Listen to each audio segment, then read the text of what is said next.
50 ரூபாய். அந்த பாட்டில் எந்த இடத்துல இருக்கோ அதை பொறுத்து தான் அதோட விலை மதிப்பும். அதே தான் இந்த அம்பரலா.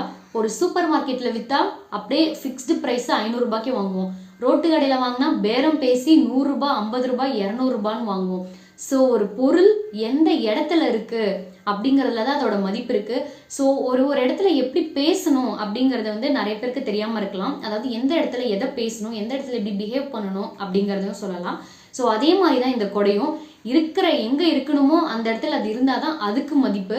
இந்த கொடையை நம்ம விற்கும் போது யார்கிட்ட எப்படி விற்கிறோம். இப்போ நல்லா ஜம்முன்னு ஒரு காரில் இருந்து இறங்கி வராருன்னு வச்சுக்கோங்களேன், அவங்கள்ட்ட நம்ம 500 ரூபாய் சொல்லி வாங்குவோம். அவங்க 500 ரூபாய் தானா அப்படின்னு சொல்லி டக்குன்னு வாங்கிடுவாங்க. ஸோ இந்த கொடை விஷயத்துல நம்ம நிறைய விஷயம் சொல்லலாம். இடத்துக்கு தகுந்த மாதிரி பேசுறதையும் சொல்லலாம், எந்த இடத்துல இருந்தால் மதிப்பு நம்மளுக்கு இருக்கும் அப்படிங்கிறதையும் சொல்லலாம், யாருக்கிட்ட எப்படி விற்கணும் அப்படிங்கிறதையும் சொல்லலாம். So two things different. Next வீடியோவில் பார்க்கலாம். பாய்.